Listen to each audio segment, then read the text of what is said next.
नमस्कार साथियों, विद्या ज्ञान वाटिका यूट्यूब चैनल में आप सभी का बहुत बहुत स्वागत है। साथियों, आज हम कक्षा 10वीं की पाठ्यपुस्तक विषय संस्कृत की पाठ्यपुस्तक जिसका नाम है दूरवा की अंतिम पाठ अर्थात एकविंशः पाठः अर्थात 21 पाठ को देखते हैं। पाठ का नाम है सूक्तयः। सूक्तयः का अर्थ होता है सूक्तियाँ। यहाँ पर कुछ सूक्तियाँ संकलित की गई हैं। उन सूक्तियों को हम अर्थ सहित देखने का प्रयत्न इस वीडियो में करेंगे। देखते हैं। सबसे पहले एकविंशः पाठः सूक्तयः। सूक्तयः जीवनमन्त्राः भवन्ति। सूक्तिषु स्वल्पाक्षरैः गूढं गम्भीरं प्रभूतं च जीवन प्रेरकतत्त्वानि अन्तर्भवन्ति। जनाः सूक्तिभिः स्वल्पकालेनैव ज्ञानसम्पन्नाः भवितुम् अर्हन्ति। अल्पप्रयासेन तत्त्वबोधार्थं सूक्तीनाम् अनुपमं योगदानम् अस्ति। अतः अस्माभिः सूक्तयः विशेषतः पठनीयाः, स्मरणीयाः, अनुसरणीयाश्च।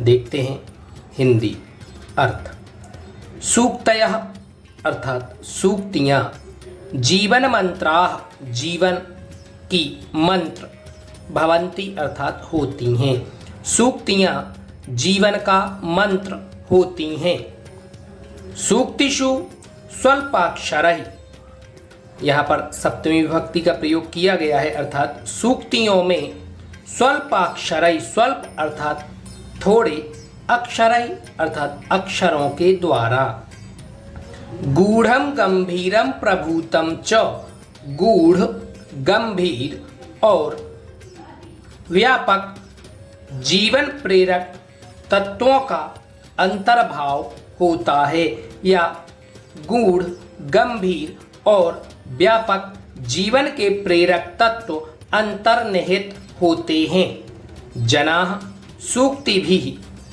जनः अर्थात लोग, सूक्ति भी तृतीया विभक्ति बहुवचनम, लोग सूक्तियों के द्वारा स्वल्प कालेनैव, स्वल्प अर्थात थोड़े, कालेन अर्थात समय, समय एक में ही, कम समय में ही ज्ञान संपन्नाः भवितुम अर्हन्ति, ज्ञान से संपन्न हो सकते हैं। पुनः देखते हैं इस पंक्ति का अर्थ। लोग सूक्तियों से कम समय में ही ज्ञान संपन्न हो सकते हैं या ज्ञान से संपन्न हो सकते हैं।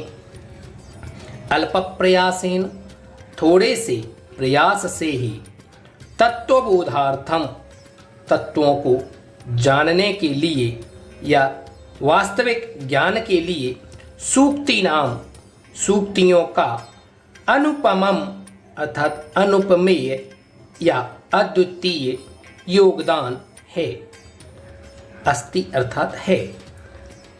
अतः इसलिए अस्माभिः, हमें या हम सभी के द्वारा या हम सभी को, सूक्तयः सूक्तियों को, विशेषतः विशेष प्रकार से या विशेष रूप से, पठनीया अर्थात पढ़नी, स्मरणीया और स्मरण करनी चाहिए या याद करनी चाहिए, अनुसरणीयाश्च और अनुसरण करना चाहिए।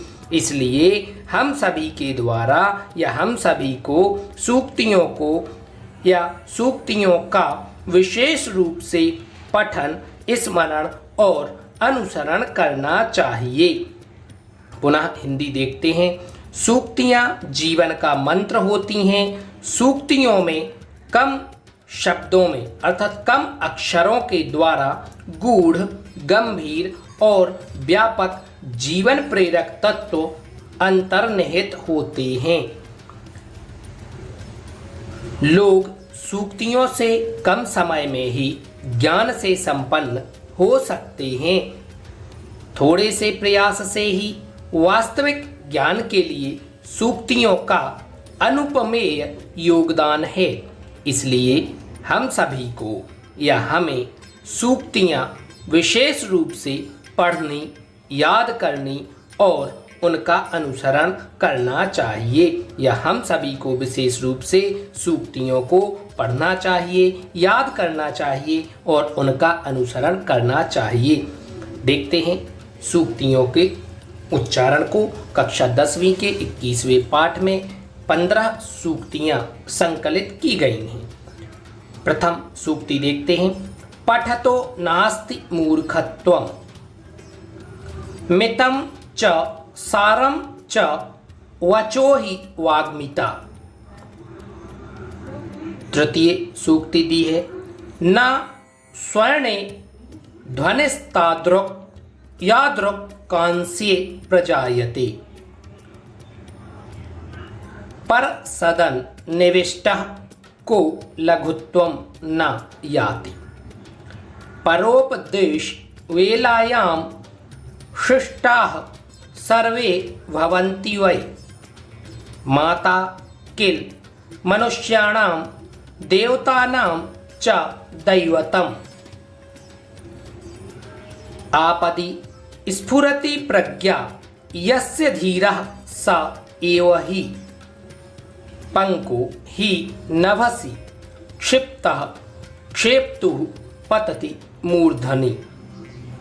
परोपकारः कर्तव्यः प्राणैः कंठगतैरपि न स्वल्पस्य कृते भूरि नाशयेन् मतिमान् नरः। जितक्रोधेन सर्वं हि जगत् देतत् विजीयते सन्तः परार्थं कुर्वाणा नावेक्षन्ते प्रतिक्रियाम्। सहते विपत् सहस्रं मानि नैवापमानलेशमपि सर्पः क्रूरः खलः क्रूरः सर्पात् क्रूरतरः खलः। अंतिम सूक्ति। स्वधियो निश्चयो नास्ति यस्य सा भ्रमति स्वयं। इस प्रकार हमने 15 सूक्तियों को उच्चारण करने का प्रयत्न किया। अब हम देखते हैं 15 सूक्तियों का अर्थ। देखते हैं। पठतो नास्ति मूर्खत्वम् अर्थात पठतः पढ़ने वाला, नास्ति नहीं होता या नहीं है, मूर्खत्वम् मूर्ख अर्थात पढ़ने वाले की मूर्खता नहीं रहती या पढ़ने वाला व्यक्ति मूर्ख नहीं होता। मितं च सारं च वचो हि वाग्मिता अर्थात मितम अर्थात कम या थोड़ा, च और सारम अर्थात सार युक्त, वचो ही वचन ही, वाग्मिता वाक्पटुता है या बोलने की चतुरता है। मितम अर्थात थोड़ा और सारयुक्त बोलना ही या वाणी ही वचनों की वाग्मिता अर्थात चतुरता है। देखते हैं। कम और सार रूप में बोलना वाणी की चतुरता या वाक्पटुता कहलाती है या होती है। न स्वर्णे ध्वनिस्तादृक् यादृक् कांस्ये प्रजायते। न अर्थात नहीं होती, स्वर्णे अर्थात सोने में, ध्वनि अर्थात आवाज या ध्वनि,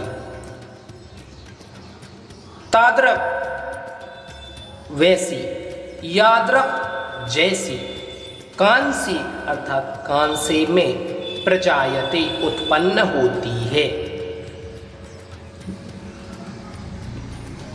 जैसी ध्वनि कांसे में उत्पन्न होती है वैसी सोने में उत्पन्न नहीं होती।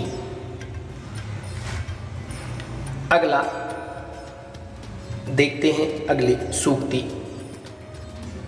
पर सदन निविष्टः को लघुत्वं न याति।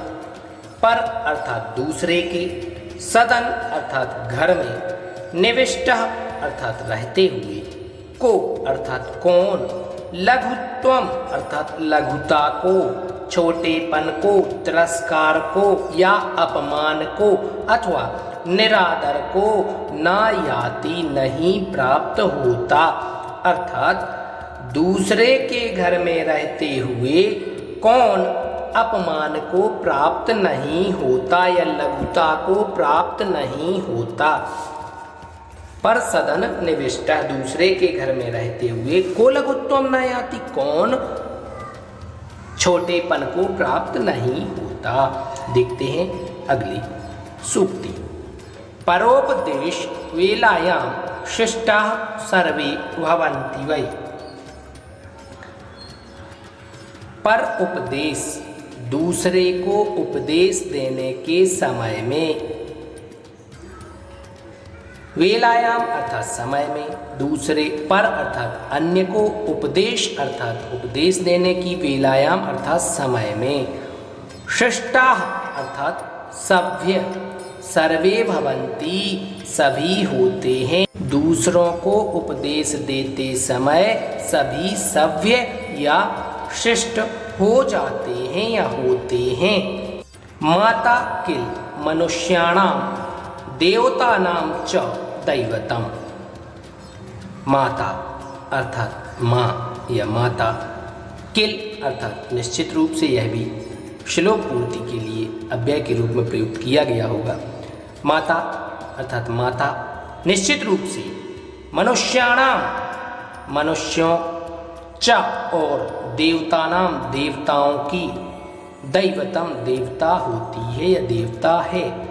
माता निश्चित रूप से मनुष्यों और देवताओं की देवता है। आगे, आपदि स्फुरति प्रज्ञा यस्य धीरः स एव ही। आपदि आपत्ति के समय में, स्फुरति अर्थात उत्पन्न होती है, प्रज्ञा अर्थात बुद्धि, यस्य अर्थात जिसकी, स एव धीरः वही, स अर्थात वह, एव अर्थात ही, धीरः अर्थात धैर्यवान है। देखते हैं, आपत्ति के समय में या संकट की घड़ी में जिसकी बुद्धि उत्पन्न होती है या कार्य करती है वह ही व्यक्ति धैर्यवान है, वही व्यक्ति धैर्यवान होता है। देखते हैं, पंको ही नभसि क्षिप्तः क्षेप्तुः पतति मूर्धनि। अर्थात पंकः कीचड़ को, ही अर्थात निश्चित रूप से, नभसि आकाश में या नभ में, क्षिप्तः फेंकने पर, क्षेप्तुः फेंकने वाले के, पतति गिरता है, मूर्धनि अर्थात सिर पर या उच्च स्थान पर। देखते हैं, आकाश में कीचड़ फेंकने पर फेंकने वाले के ही सिर पर गिरता है, या यूं कहीं आकाश में फेंका गया कीचड़ फेंकने वाले के ही सिर पर आकर गिरता है। देखते हैं सूक्ति 9। परोपकारः कर्तव्यः प्राणैः कंठ गतैरपि। परोपकारः अर्थात परोपकार, कर्तव्य करना चाहिए, प्राणैः प्राणों के, कंठ अर्थात गले तक, गतैरपि आ जाने पर भी। देखते हैं भावार्थ, हमें परोपकार करना चाहिए चाहे प्राण कंठ तक भी आ गए हों, या इस प्रकार कह सकते हैं कि प्राण कंठ तक भी आ जाने पर हमें परोपकार करना चाहिए। न स्वल्पस्य कृते भूरि नाशयन् मतिमान नरः, अर्थात मतिमान नरः जिसका अर्थ है बुद्धिमान मनुष्य, स्वल्पस्य कृते थोड़े के लिए, भूरि अर्थात बहुत, ना नाशयेत नष्ट नहीं करता। इसका अभिप्राय है बुद्धिमान मनुष्य थोड़े के लिए ज्यादा को नष्ट नहीं करता या नहीं करना चाहिए। अगली सूक्ति है, जितक्रोधेन सर्वम ही जगतेतत् विजीयते। देखते हैं अर्थ। जितक्रोधेन, क्रोध को जीत लेने वाला या जिसने क्रोध को जीत लिया, वह सर्वम अर्थात सारे, ही अर्थात निश्चित रूप से, जगत एतत् इस संसार को, विजीयते जीत लेता है। पुनः इसका भाव देखें, जिस व्यक्ति ने या जिसने क्रोध को जीत लिया है, निश्चित रूप से वह इस सारे संसार को जीत लेता है। अगली सूक्ति देखते हैं, संतः परार्थम कुर्वाणा नावेक्षन्ते प्रतिक्रियाम। संतः अर्थात सज्जन पुरुष, परार्थम कुर्वाणा, कुर्वाणा अर्थात करते हुए, परार्थम अर्थात परोपकार, दूसरों की भलाई करते हुए, ना अवेक्षन्ते नहीं देखते हैं, प्रतिक्रियाम परिणाम को या बदले को या प्रतिक्रिया को नहीं देखते। सज्जन व्यक्ति परोपकार करते हुए प्रतिक्रिया को नहीं देखते। सहते विपत् सहस्रम मानि नैवापमान लेशमपि, अर्थात मानी से अभिप्राय है स्वाभिमानी व्यक्ति। सहस्रम विपत् अर्थात सहस्रम अर्थात हजारों, विपत् अर्थात विपत्तियों को, सहते सहन करते हैं, लेकिन नैव अपमान लेशमपि, लेश मात्र भी अपमान को सहन नहीं करते। पुनः देखें, मानी अर्थात स्वाभिमानी व्यक्ति, सहस्रम विपत् हजारों विपत्तियों को सहते सहन करते हैं, किंतु नैव नहीं, अपमान लेशमपि लेश मात्र अपमान को भी सहन नहीं करते। देखते हैं चतुर्दश सूक्ति, 14वीं सूक्ति को देखते हैं। सर्पः क्रूरः खलः क्रूरः सर्पात् क्रूरतरः खलः, अर्थात सर्पः क्रूरः, सर्प भयंकर है, क्रूर है। दुष्ट, खलः क्रूरः अर्थात दुष्ट व्यक्ति भी, क्रूर अर्थात भयंकर है। सर्प भयंकर है और दुष्ट व्यक्ति भयंकर है, लेकिन सर्पात् क्रूरतरः खलः, और सर्प से भी अधिक भयंकर खलः अर्थात दुष्ट है। सर्प भी भयंकर है और दुर्जन व्यक्ति भी भयंकर है, लेकिन सर्पात सांप से, क्रूरतरः अत्यंत भयानक है, खलः दुष्ट या बुरा व्यक्ति। अंतिम सूक्ति कही गई है, स्वधियो निश्चयो नास्ति यस्य सा भ्रमति स्वयं। यस्य अर्थात जिसको, स्वधियो अपनी बुद्धि का, निश्चय निश्चय, नास्ति नहीं है, यस्य अर्थात जिसको, स्वधिय अर्थात अपनी बुद्धि का, निश्चय नास्ति निश्चय नहीं है, सा अर्थात वह, भ्रमति स्वयं स्वयं ही भ्रमित होता रहता है या स्वयं ही घूमता रहता है। जिसको अपनी बुद्धि का निश्चय नहीं होता वह स्वयं ही भ्रमित या घूमता रहता है। साथियों, इस प्रकार हमने एकविंशः पाठः सूक्तयः कक्षा 10वीं के इस 21वें पाठ को देखा।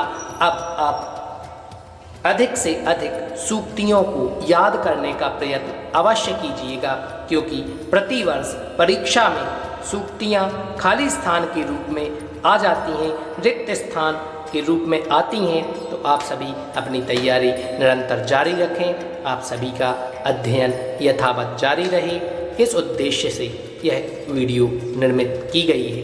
धन्यवाद।